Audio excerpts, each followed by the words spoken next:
Well, I'm here to present a project from a group that's called Geochicas. I'm Selena Yang. I'm a PhD candidate.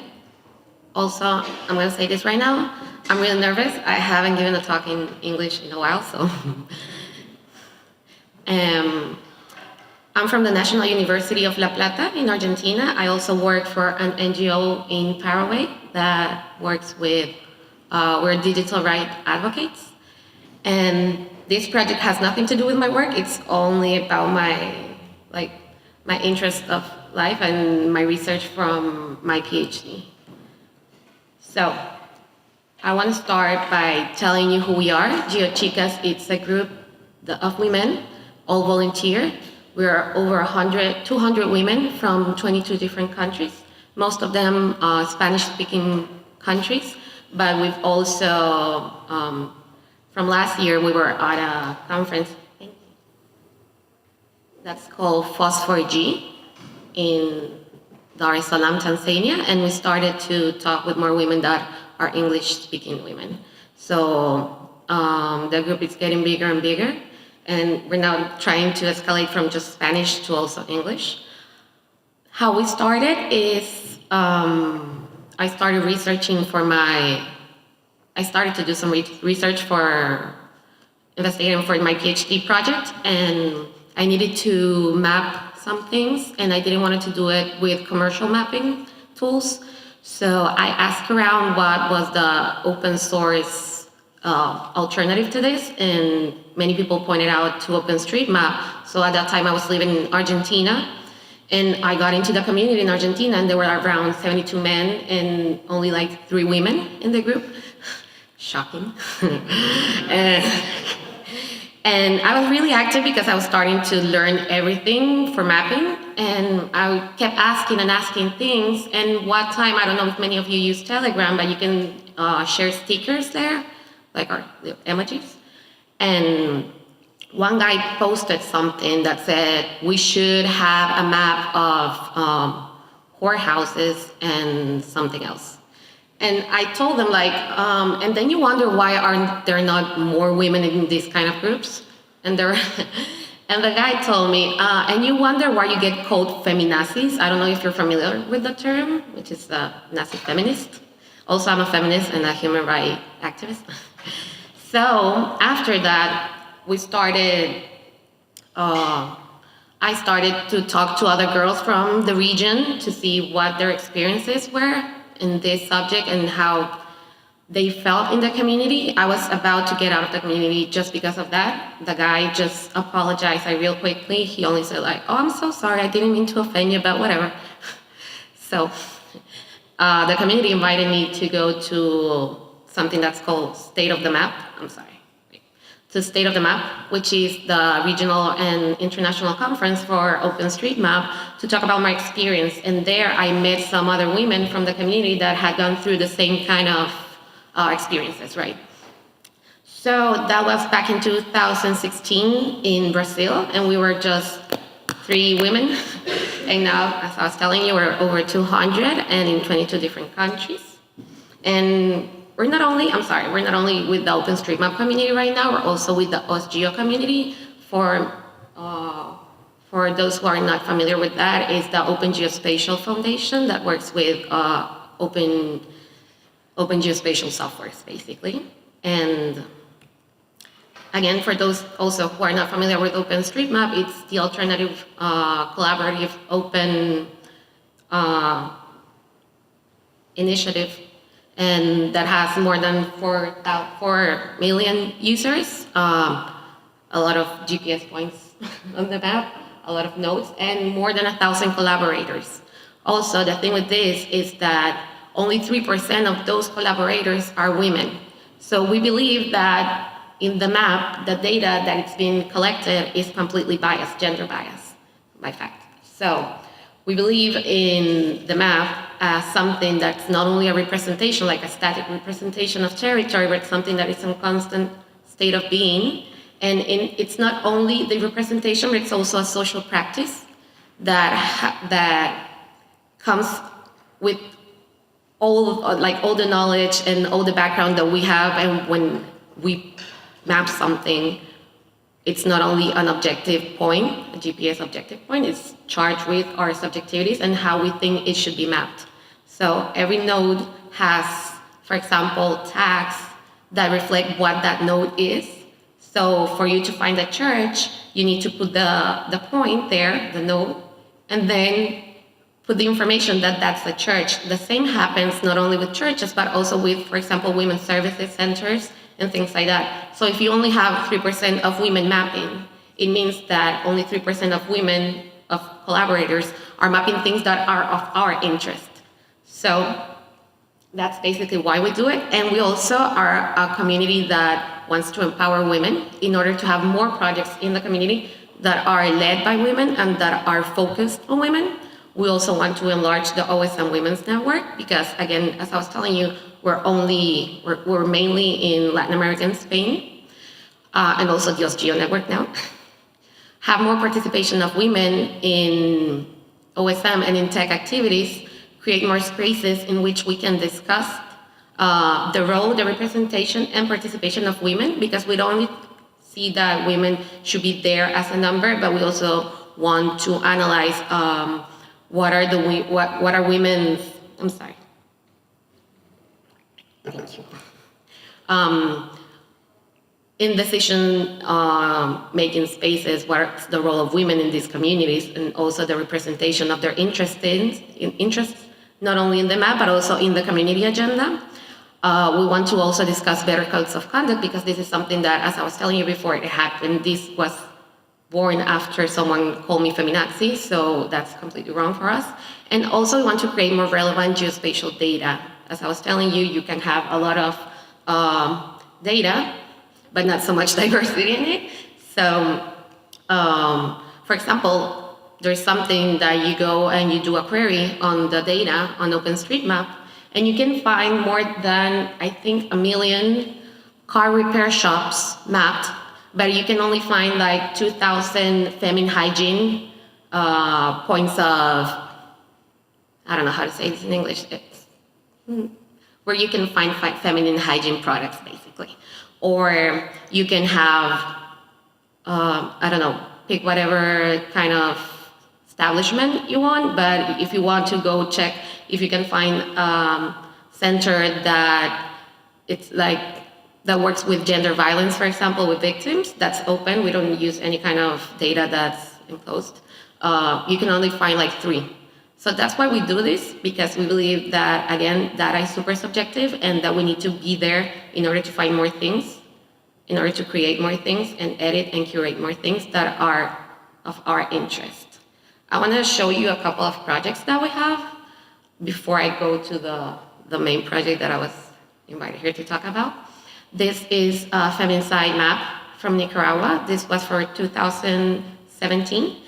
We got this data from another group that's called Catholics for the Right of Choice or Decision. It's a Catholic group, a religious group that wants abortion to be legalized in not only Nicaragua, but it's also, I don't know if it's only in Latin America, but maybe I think it's only in Latin America.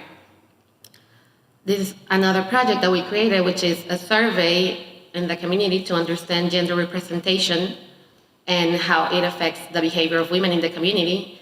We had more than 400 responses over this.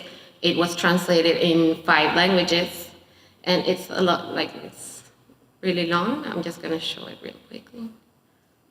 Have you ever had experienced difficulty expressing point of view? These were the kind of questions, because we wanted to see in depth what women were thinking. Actually, community members were thinking, but we were completely focused on women's experiences. And this is still on, we're still analyzing all the responses, because again, we're volunteers. We don't get paid to do this, but still on the move for us to share the results later on this year. We also have another project that, and maybe, let's see, okay, there it is. This is one of the first projects that we did as a regional, with regional alliances with the other OpenStreetMap groups, which is a regional mapathon to map all the informal shelters in, let me tell you how many countries. Argentina, Brazil, Chile, Colombia, Costa Rica, Guatemala, Mexico, Paraguay, and we were 8 different countries. We worked with NGOs that liberated data sets for this, and also with the state of many of these countries. And this was really focused also on women and how they live their lives in informal settlements, and what happens when, this was also in an alliance with the humanitarian OpenStreetMap team, HOT, I don't know if you know it, but we wanted to see how living in informal settlements affected women's everyday lives. Also, this is something that we also did with the humanitarian OpenStreetMap team. This is a photo map of Oaxaca, a region in Mexico that was hit by an earthquake in 2017. And what we did is that we went mapping there to see how the immediate response was covered for the communities, and also we went there a year later of the earthquake to see how the recovery of the streets were doing, and to create like a cross-reference data about women reports on gender violence in informal shelters.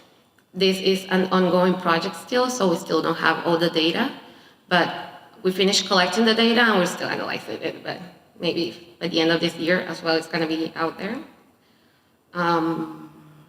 There we go. This is our last project, which is also a mapathon, and what we're trying to do is to map all the regional centers for health services for women. Because as I was telling you, you can find clinics, but you cannot find clinics that have, for example, gynecological, is that a word? Yeah? Okay. Gynecological services for women. So when you try to search to find a China on the map, you won't be able to find it, so you would only find a clinic. So you go around and around and around, and at the end, the map doesn't work for you because it's not showing what you need. And this is something that we are doing for this year's was released for International Women's Day, as well as our 2nd anniversary.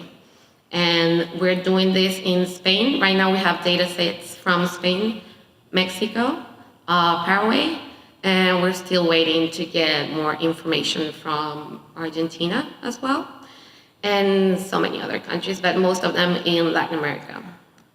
And well, I'm sorry everything's in Spanish, but again, we are Spanish-speaking community, so I'm sorry. And we also create some like learning spaces, because we believe, as like you were saying before, imposter syndrome. This is something that many of us are not techies. Many of us come from social sciences, but we have, I don't know, some interest on mapping or in data or in gender. And we think that it's important for us to see that many of us have the techie abilities that we can learn from them, instead of always calling out to other allies or just always boys to help us out when something breaks, or if we need someone to put up a server, a geo server or something. We still have the capacity and the abilities within the group. So what we do are webinars, and we do them we're trying to get them to do them every 3 months, because it's a lot of preparation and a lot of time consuming, and it's been a great experience. And we have our next webinar, it's on Mapbox, it's on digital mapping. And we also have another thing that started out as just getting together to have some drinks and complain about the community. Of course. That started out on Brazil when we first started as Geochicas, and now it has come like a big snowball thing that's called Geochicas Take. So Geochicas Take Sao Paulo, Geochicas Take Lima, and that's something that we create as a pre-event for all the events that we go to. And we invite women for a get-together to get some drinks, to tell us what they think about the event, if they're presenting, if they're nervous, if they need something, and just like to break the ice with them and to feel that they already know someone at the moment that the conference starts. Because I don't know if many of you, but sometimes when you go onto a conference, that's it. If you don't have social skills, you're done. So yeah, that's something that for us is really important. It started again as a get together, but now it's something that's one of our main projects as well. And many people are always like, when are you gonna come here and have some drinks with us? And this is only a women's group. And it's not that we create an exclusivity groups or clubs or anything like that, but for experience and for everything that we've gone through, we understand that these are safe spaces and that we need them.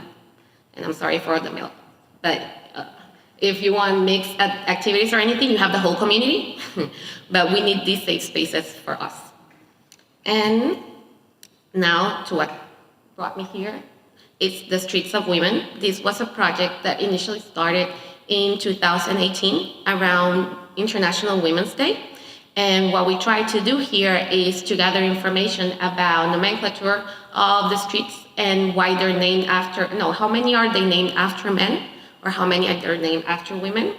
And also it's linked to Wikipedia to see how many of these women have their biography written. Also, I didn't put this here, but Wikipedia only has around 20% of women editors and only around 12 or 13% of biographies, of women biographies in the Wikipedia.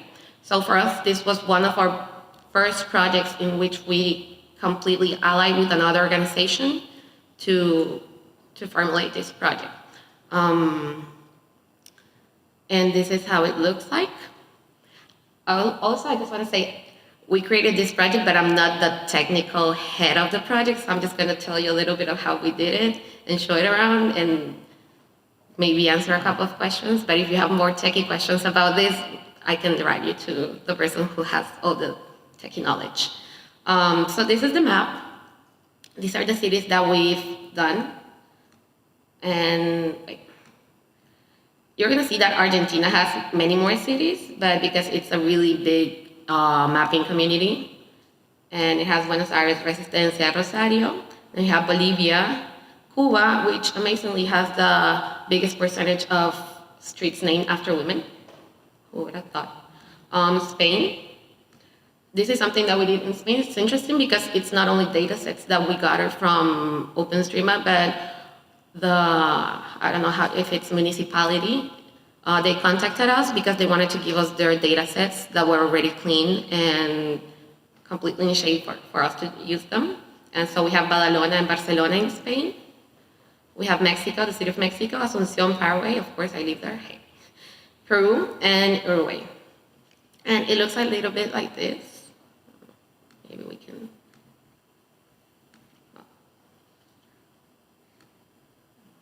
So if you see here, you can see the amount of streets that are named after men, the amount of streets that are named after women as a percentage and as a regular number, and women having a Wikipedia article, also percentage and numbers. And you can only see colored the streets that are named after people because we didn't want to include streets that were named after, I don't know, animals or battles or things like that. But we believe in, for example, also adding the name of saints, women saints, because we're not religious, many of us are not religious, but many of them were actual women in history, regardless of their Catholic aspects. So they are included. Barcelona, for example, it's really weird because it's all of the formats of virgins. So it's Virgin Guadalupe, Virgin Maria, Virgin this, Santissima Virgin of something, but we still added that. And that's how it looks a little bit. I don't know if you want to see another city. And basically, yeah. The city of Mexico, which is really big. And the thing with this city is that it had a lot of Nahuatl names, which was really hard for us because we're not from Mexico, and a couple of people from Mexico actually curated this data set, but still was really hard. And how we did it, it's on a script based on Node. We use a library, it's called TileReduce, to get all the OpenStreetMap data to create the GeoJSONs. I got 5 minutes, okay. We used to use an API that was called Genderize, but it was really slow for us to be calling out the server every time that we needed to do a consultation on the data sets. So what we did is that we added to a local server a data set of Spanish names from the Spanish National Institute of Statistics, and we also did a query on Wikidata to extract 68,000 articles about women.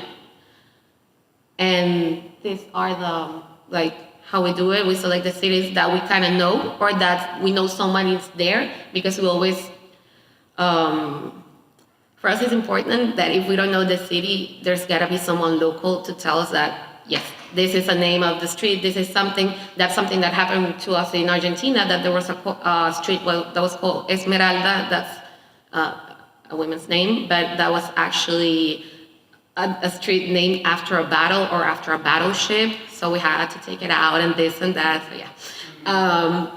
So we do a cross-reference from the Spanish names data set that we get and with the OpenStreetMap data set, and what we have is an 8% margin of error. We're trying to lower that onto a 1% error, but we're still trying to fix that.